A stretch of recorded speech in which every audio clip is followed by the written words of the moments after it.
Hazlet, Okemos, Meridian Township. Home TV.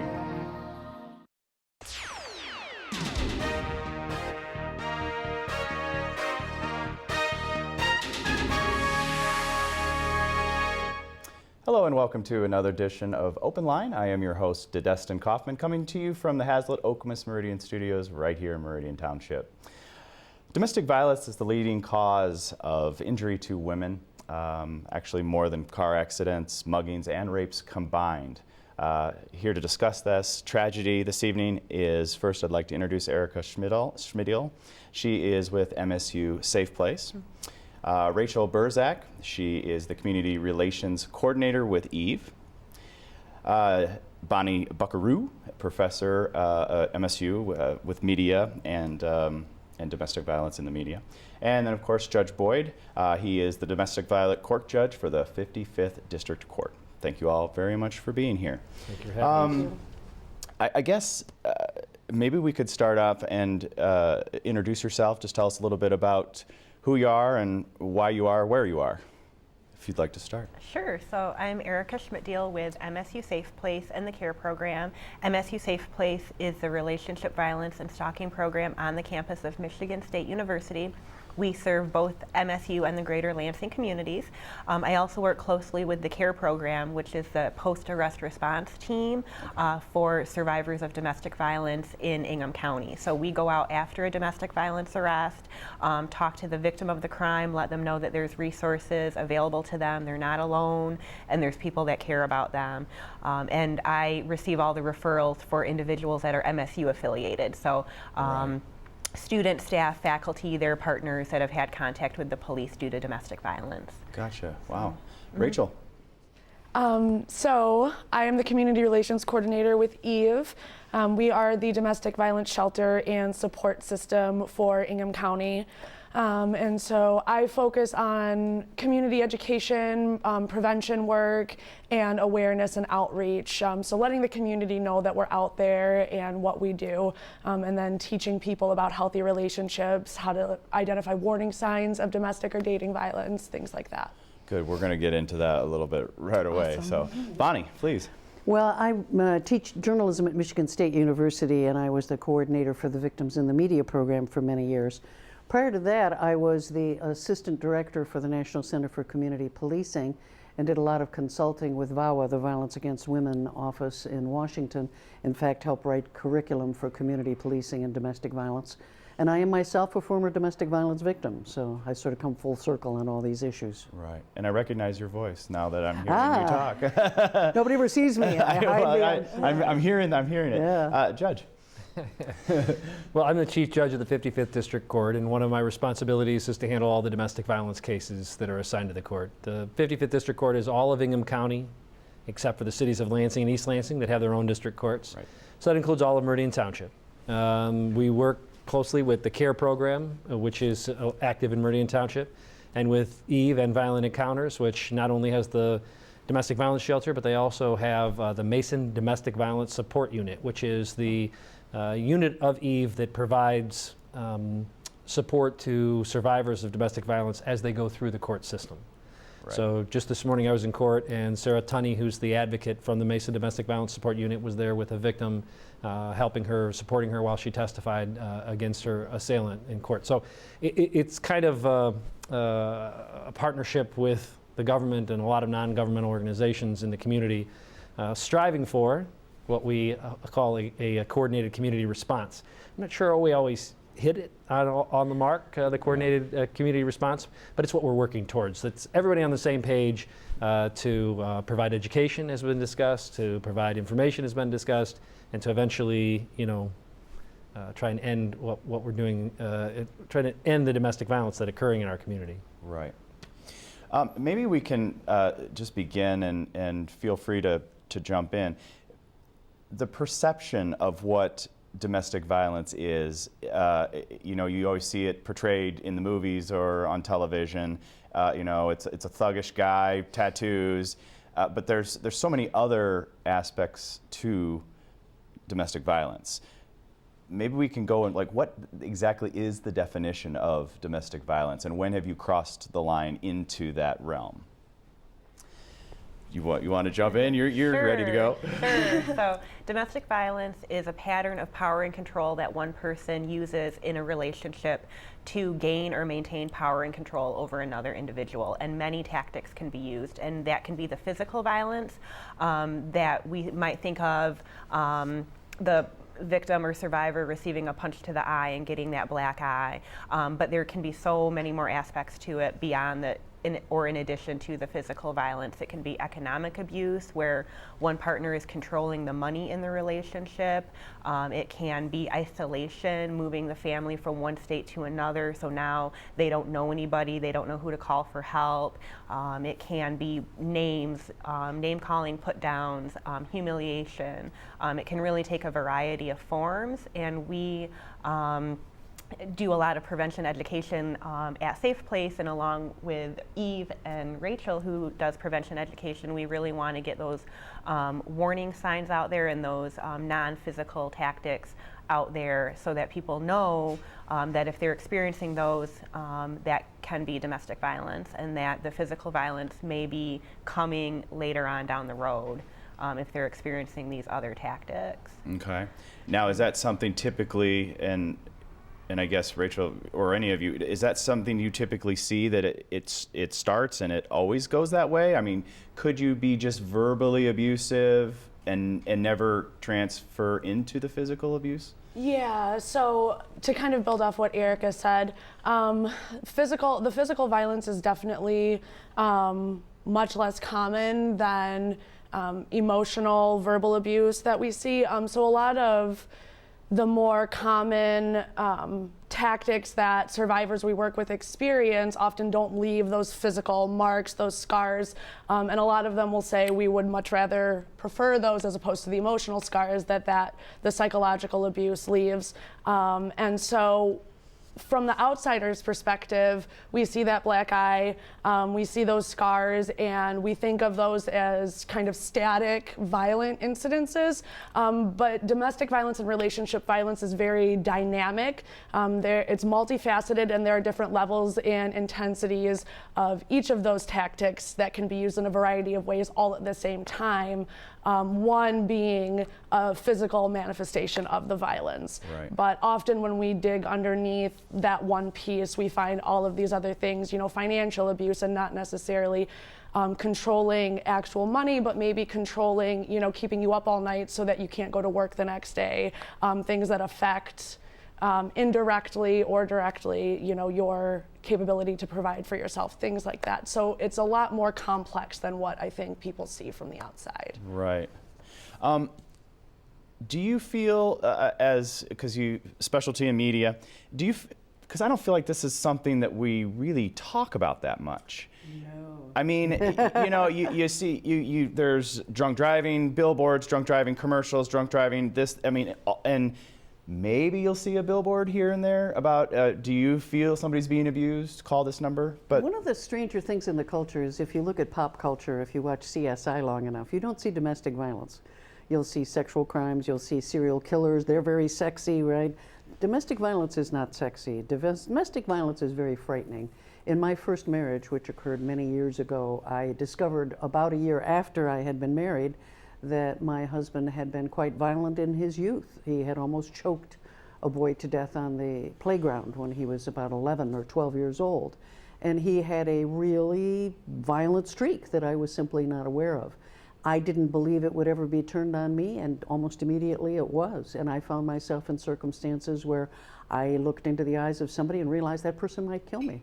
And there were situations where I'd end up in the emergency ward periodically and be beaten literally to within an inch of my life. And part of what the complicating factor in our relationship was, during the first year we were married, he discovered he had a virulent form of cancer that had about a 2% survival rate. So he became a heavy drinker. Yeah. And it was a very difficult situation because the economic pressures, as you talked about, trying to keep both of us afloat when he was in and out of the hospital most of the time. And he was under enormous pressure because he knew he was doomed. And I think that contributed to the violent outburst. But it's very typical. There'll be large periods of time in between extraordinarily violent outbreaks where things seem fine. I tell people that, what is the one question that you always ask a domestic violence victim? You say, why don't you leave? Why don't you leave? Well, I mean, the reality is, I mean, I grew up in a household where my mother hit me across the face once or twice. Didn't mean I got to move out, you know. I mean, Right. you still have a relationship with that person. Mine wasn't the same as many people. Many people who have children in common, their finances are so intertwined. The Yeah. raising of the children is so intertwined. And I'll be honest about it, a lot of women know that the reality is they're at the greatest danger when they try to leave. If you Right. stay, quite often you know how to manipulate the situation so that at least you feel it's survivable.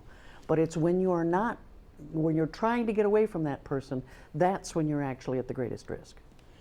Wow. I think that it's important to, I mean, I totally agree with the end of Professor Buckaroo's comments that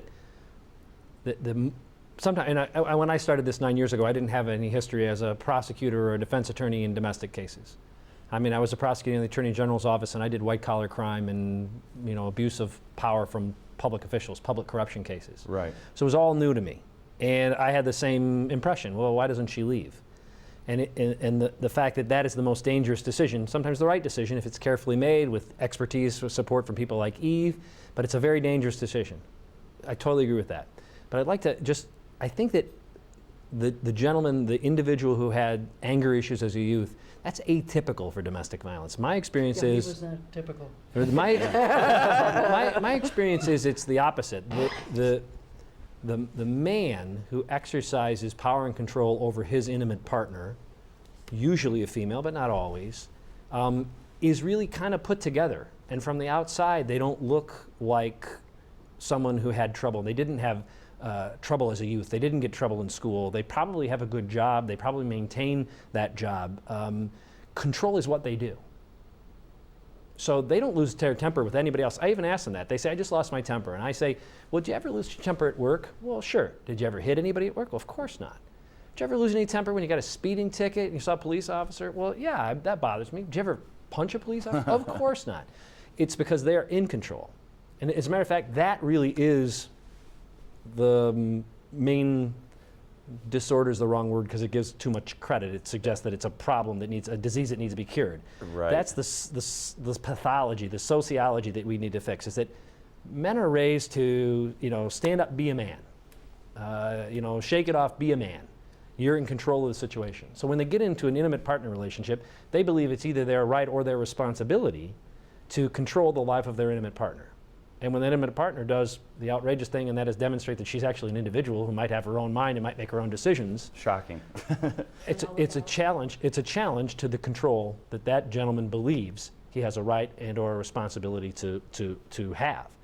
And so when you ask, does it always get physical? Of course not, because oftentimes they can maintain control without that, or oftentimes the divorce happens sooner than that. Right. I mean, there's a reason that 50% of all heterosexual marriages end in divorce. It's because we created a culture where, unfortunately, we teach little boys that they have a right to control the things in their immediate domain, which is going to include eventually their intimate partner. So while I'm really happy with how the criminal justice system in Ingham County respond to domestic violence, it is not going to work. It's only the work that Eve and other people like Professor Buckaroo are doing to teach young people what a healthy relationship is all about. Right. That's going to eventually end domestic violence. Because if I was at Okemos High School last Friday, we held court at the high school, and I always take an opportunity when I have a group of young people to talk about the fact that if you're in a relationship where your high school age boyfriend wants to know what you did last night, how come you didn't return his text? Who are you with? What's going on? Don't talk to him. These are unhealthy patterns. If you're in a relationship with someone who doesn't believe you're free to make your own choices and decide what you're going to do, that's going to end up badly, and you should be out of that relationship as soon as you can. But isn't that sort of common at that age to have that kind of behavior? Because I would even think that... But teenage dating violence is all too common. It is common, and that's why domestic violence is common. My point is, it is pervasive within our society. And until we stop little boys from telling their girlfriends that they can't talk to Johnny anymore because they're their girlfriend, right. That's a possessive choice of words. Until we can stop that, we're not going to stop this. The reason that you talked about the injury to women, I mean, what we're doing in domestic violence is homicide prevention. And I guess the other thing I guess I'd respectfully disagree with is they do have domestic violence on CSI. It's called murder. Well, yes. And every time they look at the murderer and it's a woman who's murdered, who do they look at first? They look at her husband.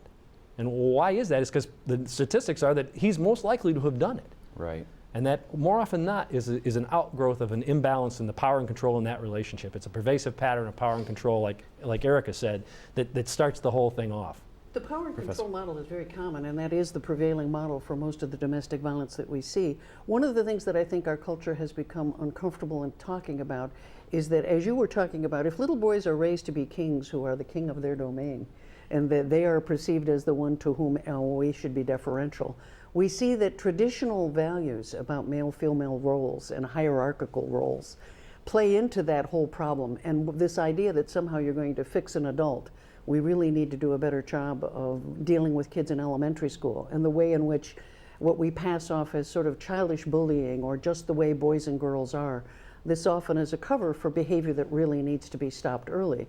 I'm not sure whether it's a mental illness or some kind of other pathology or whether it's purely cultural. What I do know is that many of the anger management programs and the things that we try to do, we're seeing some research out of VAWA, and we're trying to perfect these techniques, but it's not easily fixable. We don't see a very good success rate. I have a video that I did. There was I was the advisor to the Black Poets Society, and a woman did a great slam poem about Rihanna and how she stayed with Chris Brown. I think that's a case many people have used to talk with young people about domestic violence. And when you see the reaction to that case, it's really worrisome. There's so many people who just feel that that is part of culture, and that women are, well, she just must have made him angry, you know, and we excuse the behavior. So how do we stop it? I would like to remind our viewers very quickly that this is a call-in show, and if you'd like to be a part of the show by asking a question or adding a comment, please feel free to do so. The number's 349-1232. I believe that's at the bottom of your screen. And you can also tweet us at Home TV. The idea that the woman is the man's possession, there are religions, there are cultures around the world where that is much more even the case than it is here. But I even know of situations where religions say that the man is the head of the household and the woman should follow the man. And, you know, so if we're teaching this in religion, or this is something that people are following, how do you break that cycle? Could I jump on that Please one, if you don't do. mind? Yeah, absolutely. And I'm only excited because I just read an article. I had a woman from a church in the area call and request a workshop from us. So I actually just started doing some contemporary research on faith and domestic violence.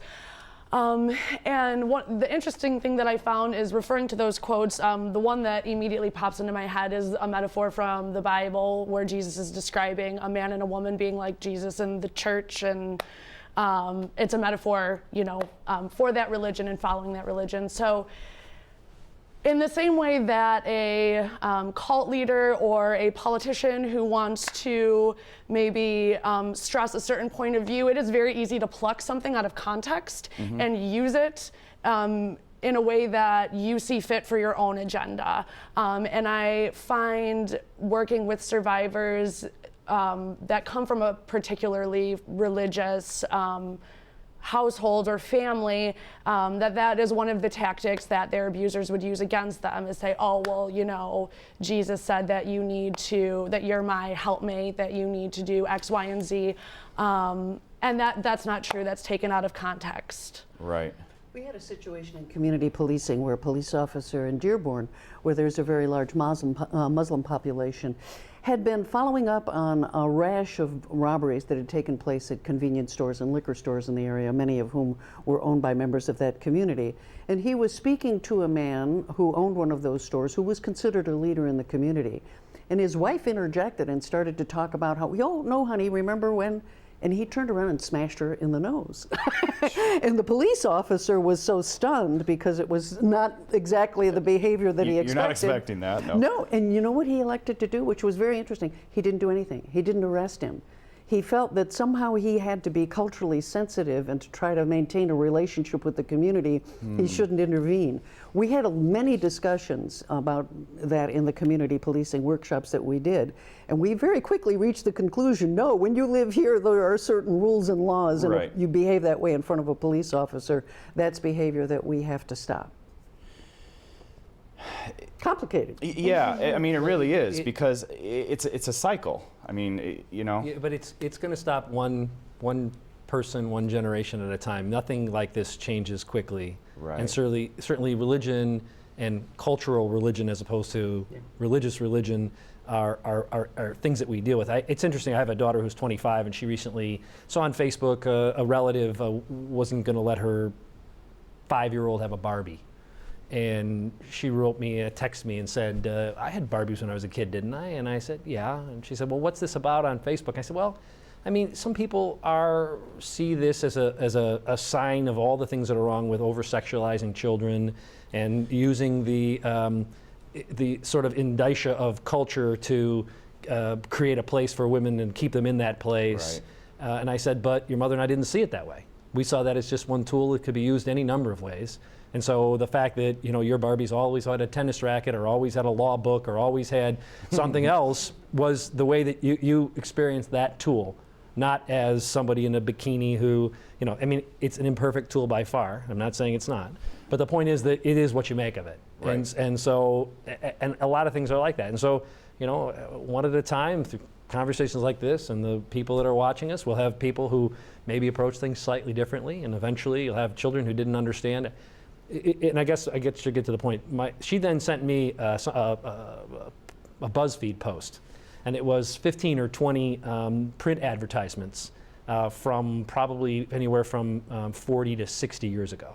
And the way that women were portrayed in print advertisements, she was just aghast. She had no idea. Yep. I mean, it was very clear that, you know, in these advertisements that you know, if you brought home, you know, this new iron, you know, the fact that her life was hell would be totally overlooked. Right. You know, that was, and so, you know, so there are things that have changed just in the last 50 years that show progress, but it's like so many things, progress is very slow. But you were comparing us to other cultures, and I think you would agree that the research shows that the more patriarchal the culture around the world, the rates tend to be higher. So there is a correlation, and that is part of the challenge. We need to outgrow some of these cultural reference that we currently have. One of the ads that I just showed that you're talking about, I showed it to my Intro to Mass Media class the other day, shows a husband with his wife over his lap as he's spanking her for not getting the right coffee. I think that was in the list. Ooh, yeah, that was good. Yeah, I mean, it makes you look at that and you think, could you really seriously have had an ad like that? Well, that's in my lifetime. That was in the 50s, and we don't realize we have come a long way. Bonnie, I'm sure you're familiar with the documentary Killing Us Softly, Yes. which is great if anybody's interested in more, in learning more about images of women in advertising and how women are so sexualized just to sell products and used as objects and basically dehumanized to sell things. And there's a misrepresentation is another good one, and I think Killing Us Softly is maybe on version 3. They started in the 70s or 80s and have updated it because this hasn't gone away. Just watch cable news. You see the women there with their cleavage shows, and they have sleeveless dresses. I can't wait to see the guy in the muscle shirt. You know, Brian Williams giving me the news in his muscle shirt. Wouldn't that be funny? Yeah. But so women are sexualized in all these roles. Let me ask you, Erica, when you get involved in these situations, do you find that this is more common to a child that has experienced this in their own life, or is this something that, in other words, can domestic violence be organic? Can it just create itself in a person, or is it more likely that it was created for them by what they learned?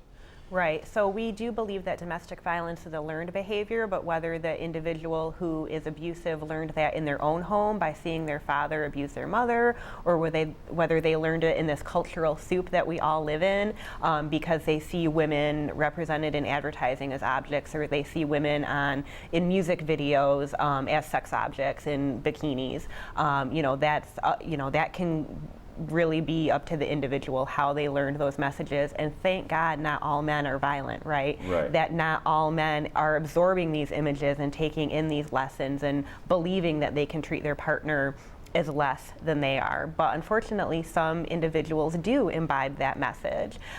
So it really can go either way. And the same for the victims or survivors. You know, some people grow up in households where their mothers were abused, and they learn that those are normal relationships, and that's how people treat each other, and that's what I can expect from my future partner. And then there are situations where the survivor has never experienced violence and had a very healthy home life and did not see the domestic violence coming, had no idea that her future partner would be abusive to her, and didn't know the warning signs, because we don't talk about those warning signs. Right. As often as we should. So we say that domestic violence is an equal opportunity destroyer. There's no one group of people that are immune to domestic violence. Perfect segue. You know, maybe we can go over some of the signs. Maybe some of them that you wouldn't even normally think would or could be a sign.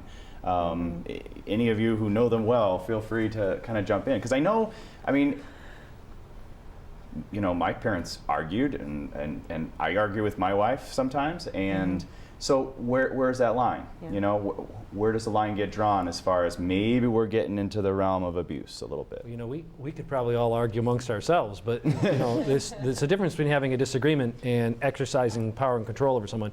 You can just, at home, you can just, you know, Google search power and control wheel, and you'll see on the wheel, you know, six pieces of pie. Or is it 8? I believe it's 8. Sorry, 8 pieces of pie that talk about, you know, financial control, physical control, emotional control, and it'll describe different types of behaviors. I mean, you know, I had a domestic violence trial where an individual here, it was a Meridian Township family, and the female in the relationship was at home with children, and she had no access to money. She had no access to transportation. She wasn't really allowed to go to the store unless he accompanied her. I mean, she didn't have any bank account in her name, no way she could go to the bank and get money, no ATM card, no checking account, no resources whatsoever. You know, that type of financial control. I mean, if she wanted to have money for her own needs or for children's needs, she basically had to ask permission for that.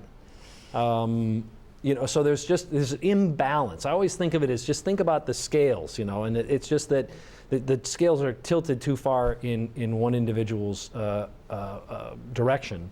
And it's not that, you know, I pay the bills and you take care of the auto mechanics. I mean, it's not like there's a trade-off that we've discussed, and it's not like that. It's just that, well, this obviously is men's responsibility. There are variants we ought to acknowledge, however. I mean, there are women who abuse men, and that happens, and it does not necessarily follow that power and control same model in the same way. There are also same-sex relationships that experience these problems. So it's Right. not just always, I mean, we have to be careful that we're not stereotyping that it's always men harming women, and that there is that classic model. There are a lot of variations within that. I'm glad you brought that up. There are, but I'm comfortable with the stereotype, and here's why. It's because of the weight of the society and the expectations on the individual, the female, to be able to deal with it. It's hard for her to leave. It's not socially acceptable to point out that your husband is a jerk. It's if in a. It's even worse for a man to admit he's being beaten up by his wife. Yeah, Trust me. I mean, it should be. It is, but he doesn't have to admit that. He can just leave. It's just it's way the more. The dynamics are not that clear cut. I hate to tell you that's. I know, but the dynamics, and it is socially acceptable for men to leave. Again, 50% of all marriages end in divorce. People leave. There are rare occasions when, you know, the female is in a position to be able to dominate the male in this way, and he's trapped in that situation, but it's very rare. We don't see those cases. I see females who assault males all the cases that time. you typically see in court are the ones. I see Yeah. females assault males all the time, but it's not this type of pervasive power and control. It's a different dynamic. That's what Yeah, I'm very suggesting. That's why And the that- power and control dynamic is one dynamic. There are a number of dynamics, and women lash out at men. Shoot them, kill them. I mean, Yeah. Sure, burn the bed. Yeah. And I think by establishing the stereotype, at least we're talking about it right, anyway. and that's because it's fairly common. There's a reason there are stereotypes. Right. Is there a relation between, or has there been any research on stalking, and whether or not stalking is an indicator of maybe future behavior? Yes, there are really 3 types of stalking, and it can be stalking during a relationship, and of course that would be a form of power and control that one person exercises over another. So we're talking about domestic violence relationships there. There can be stalking after one person leaves the relationship and the other partner not wanting to give up that power and control is not going to let that person go. So again, when we ask why doesn't she or he just leave, we need to remember that it's not that easy. It's very likely that the survivor is going to be stalked by the other person in the relationship. And then there's the stranger stalking, the celebrity stalking cases that we hear about. And in Us Weekly and Time Magazine or People Magazine, but that's actually less common than the intimate partner stalking. So stalking is definitely a red flag if your partner is looking at the odometer on your car to find out, did you just go to the grocery store, or did you go to sleep with your boss and have an affair? You know, are they looking at your cell phone to see who you're talking to? Are they looking at your emails to see who you're emailing and what you're up to on the computer? Those are all definitely red flags that this person doesn't trust you and that they want to have power and control over you. One of the challenges for the criminal justice system is it was hard for them to acknowledge that a man who sent a woman flowers every week with a nice note saying, why can't we go out? Let's go. That's typical dating behavior, but it becomes stalking behavior when it becomes increasingly evident it's unwanted. I don't want this kind of behavior, but the person persists, and they persist at a level of pressure that makes that person uncomfortable. And it's been hard, I think, for the system to adjust to that, because people will argue, well, but that's just, you know, they just want to be nice. But in reality, that's one of the biggest red flags, is the refusal to hear the word no. If you're not respecting my no, you're not going to respect anything after that. It's actually something, because of the dynamic of distance, the law is actually accommodated for better. It's much easier to make a stalking case, because once the individual's been told no, usually by a law enforcement officer, and continues more than once, that's a stalking case. So a stalking case is pretty easy. All of the things we've been talking about, most of them aren't illegal in Michigan. I mean, in Michigan, a domestic assault is, well, an assault and battery is a forceful, violent, or offensive touching of the person or something closely connected to the person of another. So if I smack you, I've assaulted you. I've touched you in a forceful, violent, or offensive way. A domestic assault is a forceful, violent, or offensive touching that includes an intimate relationship. So people have a child in common, a dating relationship, a marriage, residents or former residents of the same household. So that's what's against the law in Michigan.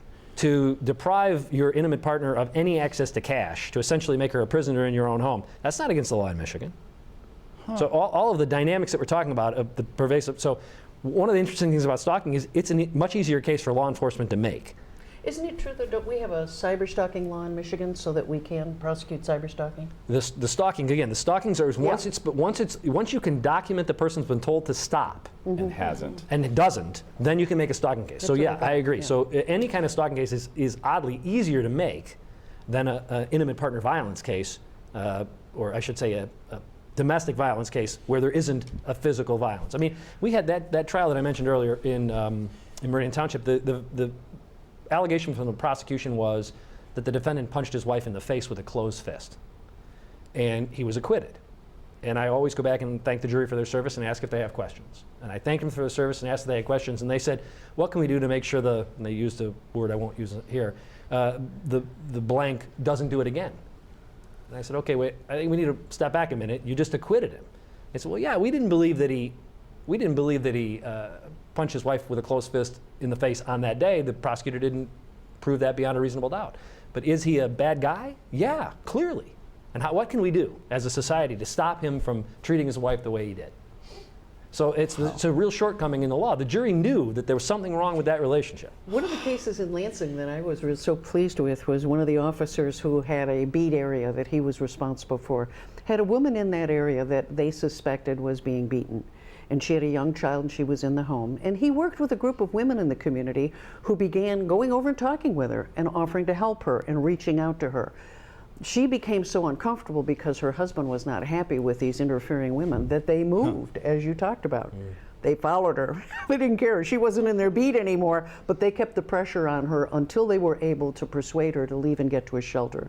One of the things I think that's been the most dramatic change from the time that I was a victim to now is that there are facilities and places available for women to go. There was nothing back in my era. Right. In fact, I reached out to when my husband was ill. You know, he died. He had a virulent form of cancer and died. And I reached out to one of his doctors and said, I'm afraid when you let him go, because I'm afraid he may kill me. I mean, he's under enormous stress, and I'm very frightened. And the doctor said to me, oh, he couldn't do that. He's such a nice guy. Well, you know, the people who work at the shelters know that that's not how that works. We need to have these places for women to go to, and so that you can reach out and make a plan. You have to make a plan. If you take off spontaneously, sometimes it's not the way to handle it. What do you suppose that the beater gains? Because it's seeming like it's a moment where the beater feels that he does not have the control. So if he acts out or yells out, then he regains control. So is there some sort of a psychological thing happening in his or her head that's saying, because you've done this, now you're whole again? In other words, because it seems like there's cycles. They get beat, the beating happens, then there's apologies, probably I'm sorry, and then everything's kind of normal for a while, and then again it gets back to they're going to get hit again eventually. So what is the beater? What are they feeling after they do that? That they're maintaining the power and control, but the person who's abusive has that control 100% of the time, always. So the apologies are just another tool that they're using to maintain that power and control. Because if they were only abusive all of the time, then the survivor would be more likely to leave, because there would never be those good times. But it's the good times that are confusing for the survivor and making him or her think, well, I really love this person, and maybe I wish they were just this nice person all of the time that was attentive with the kids and took me out to dinner and came home and was in a good mood. So it's that even the apologies, they're still being abusive. Right. It's sort of like the slot machine theory. People don't go to Las Vegas and put a quarter in the slot machine and get a quarter back. You wouldn't play it very long. That's a good point. You put a quarter in, nothing happens, oh, and then all of a sudden you either get money or you lose a lot of money. That's what gambling is all about. And I think women, for the most part, still view men as giant reclamation projects, that we can always reform them, we can always save them and make them better people. One of the challenges, I think, with the system is that the tools that we have through the criminal justice system are always, I think, a little bit, still, they're not as perfected as they could be. We look at things like the personal protection order, for example. Well-meaning, obviously a tool that many women use, but the reality is that it is not, that piece of paper is not going to stop somebody from trying to come after you, just as if somebody really wants to murder you, they can, probably. We've seen, for example, at Fort Hood, I can't imagine an Army base that was better fortified against violence after what happened just a few years ago, but you can't prevent all violence. So part of the challenge is, I mean, I look at the Rihanna and Chris Brown case and I say, now that we know that Chris Brown is a beater, right? There's no doubt about that. Does that mean he will never or should never have another relationship in his life with a woman? I don't know. That's a tough call. It's a tough call. If he doesn't get treatment, I would say that he's very dangerous. Does that mean that then he should somehow acknowledge and simply, no woman in the world should ever date him again? We're very clear we don't want Rihanna to do it. But does that mean that every other woman in the world should never go out on a date with him? I think that's naive. Men don't wear those signs around their neck that says, I'm a beater, be careful, don't have a relationship with me. And it's far more frequent than we think. When I go out and talk sometimes, I'm always surprised at the number of upper middle class women who will come to me afterwards and say, I've never told anybody about this, but I've kept it quiet, because it's considered a low class kind of thing. That the cases that end up adjudicated are the ones from low income people that we don't feel connected to. Right. But it's not at all the case. It's very pervasive. Is there more leeway with the judicial system if there's a child involved? I mean, in other words, do you have more power to go in and make sure that the situation is okay if there's a child, or is it the same? In other words, if somebody's reporting that there's a child and they think that there's beating there, do you have any more right to go in and make sure it's okay because there's a child involved? Does it change the dynamic? Well, you know, the district court doesn't. Erica may know more about this than I do. The family division of the circuit court does, and that's through the Child Protective Services. So there is an agency, CPS, Child Protective Services. Its job is to, you know, look after the welfare of children, and so they have an ability to get into the home and make sure the child's okay. But I guess that in terms of the criminal law, what would you think, Erica? I mean, in terms of the criminal law, there isn't really, but in terms of not CPS. really, but I was going to say CPS as well, but the job of CPS is not to look after the survivor. So we encourage any survivors that are fearful of CPS involvement, because many mothers are fearful because they think automatically CPS is going to take my child. We say we will walk you through that process with CPS to make sure that you're safe and your child is safe. So we do a lot of advocacy around CPS cases at MSU Safe Place, and I know Eve does as well. So yeah, CPS can get involved and make sure the child is safe, but then unfortunately the survivor is still left often needing services and support. Right. I remember a well-meaning legislator wanted to have it that if the child witnessed the parent being beaten, that your child would automatically be removed from the home. What that inadvertently does is makes it harder for the victim to call and get help, because they don't want their child taken away from them. So you have to be very careful with, so I'm saying it's very hard to craft policy solutions that don't have unintended consequences. And how traumatic is that for the child to be ripped from the home, the only home they've ever known? And no, it's not great for them to, it's not good at all for them to witness their one parent beating their other parent, but why don't we hold that abusive person accountable and make them go to a batterer intervention program that meets state standards and support the adult non-abusive parent and support the child instead of ripping that child out of the home and assuming that's going to solve the problem. Right, it's like just punishing the kid for something they didn't do. And if I could just jump in real quick too, Eve has a partnership with MSU's Chance at Childhood and Ingham County, and they created, it's called Oasis Family Center. And so what that does is for anybody who has court-ordered visitation, so we're looking at domestic violence, relationships where domestic violence has been present and there's children involved. If you have court-ordered visitation, you can go to Oasis Family Center for supervised visitation and exchange, because oftentimes abusers will use those times of victim contact or survivor contact to re-victimize them. So in an effort to protect both the survivor and the children, Oasis Family Center was, and I don't think a lot of people know about that program or that it's a possibility, but yeah, if you have court-ordered visitation with domestic violence, that is something that you can use. There is a lot of cross-contamination here too, where we see someone who will abuse a spouse will also abuse a child, will also abuse a dog or a cat or a pet in the home. So you have to, it's sometimes part of that whole matrix. You know, one of the dynamics that Professor Buckaroo points out is very real for us, even in situations where there's not a child, and that is we want to make sure that the end result isn't a woman less likely to call 911 the next time. Of course, right. But it's a real problem, because I think I was on my current job for maybe a year and a half before I ever met a victim of domestic violence that wasn't asking me to lift the no contact order and telling me it didn't happen. That's the most common interaction I have with victims of domestic violence, is they're coming in to tell me that we need to get back together, this is not working out being apart.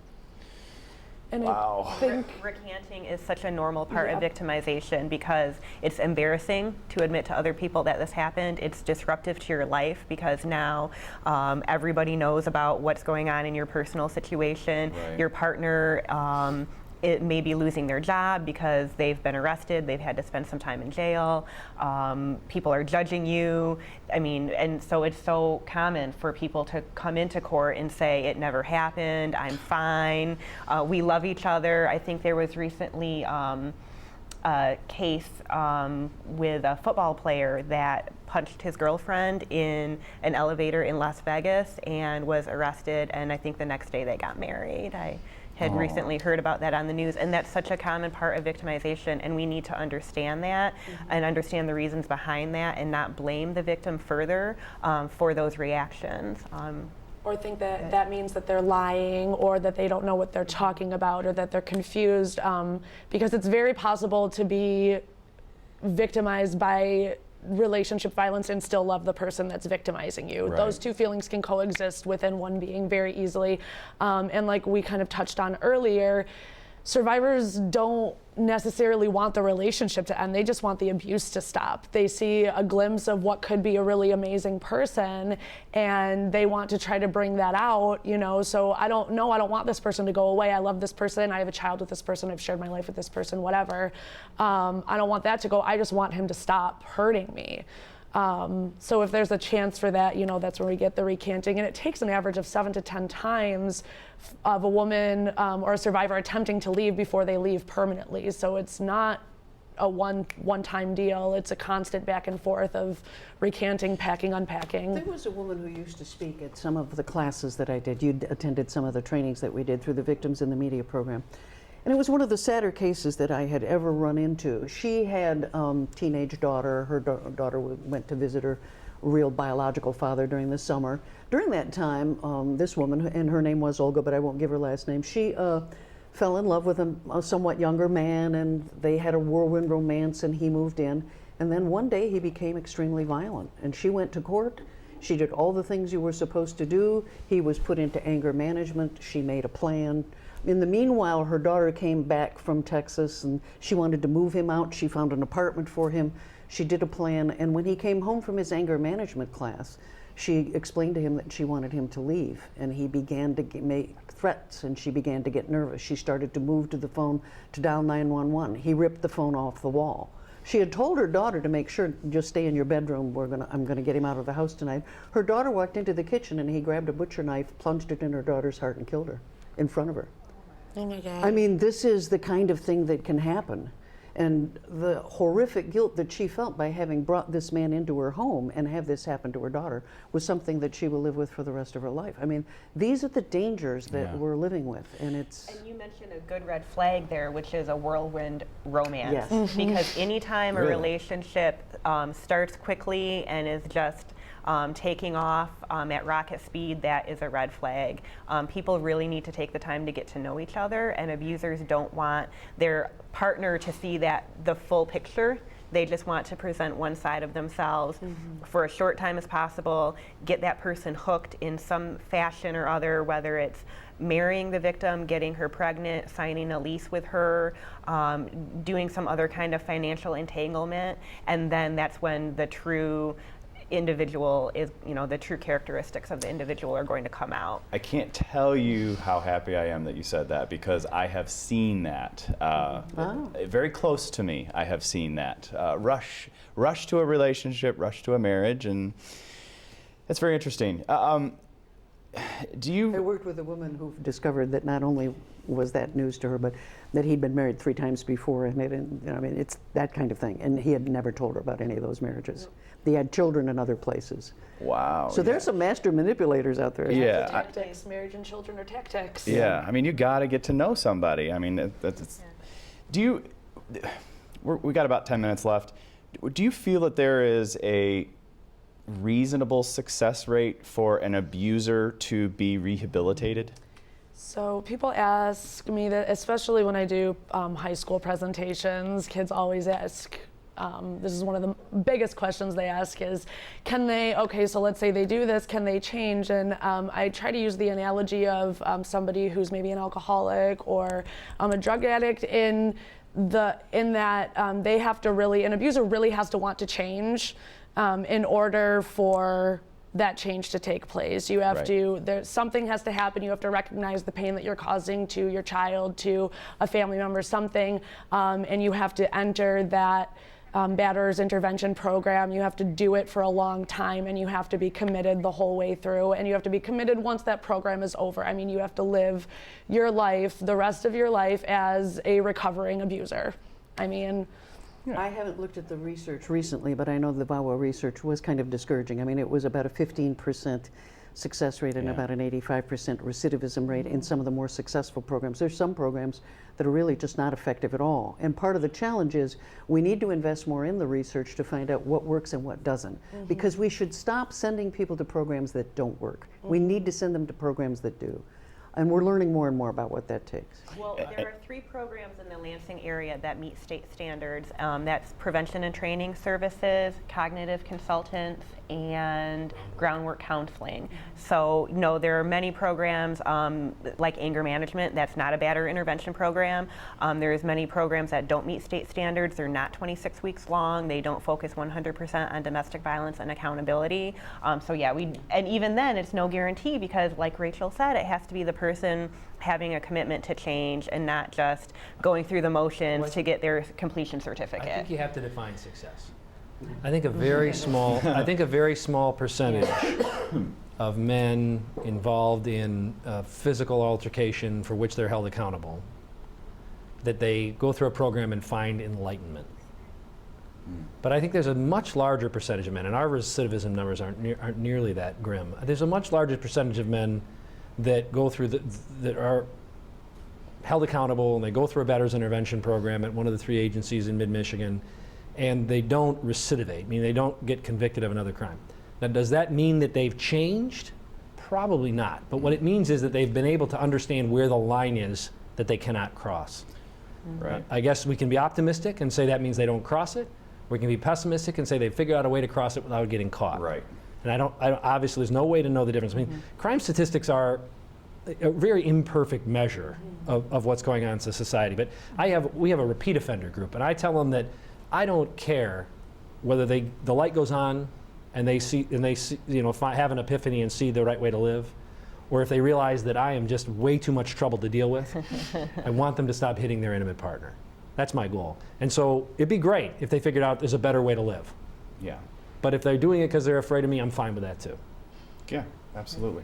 We've got about 5 minutes left, and so I do kind of want to shift it over to Race for the Place because this is the big benefit, So let's get into a little bit about what it is and when it's happening. And Okay, so Race for the Place is our largest fundraiser of the year to support MSU Safe Place and the programs that we offer. We have individual counseling, support group advocacy services, and shelter. People do not have to stay in our shelter to receive support. We do have those non-residential services, and all of our services are free and confidential. And like I said at the beginning of the program, we serve both MSU and the greater Lansing community. Oftentimes Eve is full. They do great work. We love Eve, but they can't serve all of Ingham County. Right. And so we are very fortunate here in Ingham County to have 2 shelter programs or 2 domestic violence programs. So Race for the Place really supports us. We rely on the community to provide sponsorship, to donate money to us, to come out and run or walk or volunteer. It's not too late to sign up to run or walk. We'll even take registration the same day if you are not sure about your schedule and not sure if you can commit just yet. If you want to volunteer, contact us. We need over 100 volunteers to pull this event off. We have a 100-yard kid dash and a 1-mile kid run, so it's an event for the whole family, and it's a really great time. It's 1 o'clock. Sunday the 13th of April. We're all crossing our fingers. The weather will be beautiful, finally. And it's $20 for students, and those under 18, $30 for adults, and it's a $60 group registration rate for 4 people or more. Oh, gotcha. Okay. Well, that's very cool. One thing that you said that I was very disappointed is that 1 shelter isn't enough. I was like, wow, that's horrible. And I guess just in closing of the show, maybe that's part of the reason why it's not talked about as much is because it happens in such private quarters that there's really no way to know exactly what's going on. So, I mean, it really only can come down to education, I guess, at that point. So. Well, I'd like to thank you all very much for being here. I'll reintroduce you again. Next to me is Erica Schmidtiel. She is with MSU Safe Place, as we had just said. Is there a website, too, they can go to for that? Yep, to sign up? safeplace.msu.edu. Safeplace.msu.edu. And, of course, Rachel Burzak, she is with Eve. She's the Community Relations Coordinator. And Bonnie Buckaroo, professor at MSU and involved with the media and domestic violence. And of course, Judge Boyd, he's domestic violence court judge for the 55th District. I'd like to thank you all very much for being here. Thank you. Thank you for having Thank us. you. All right. Thank you. So now they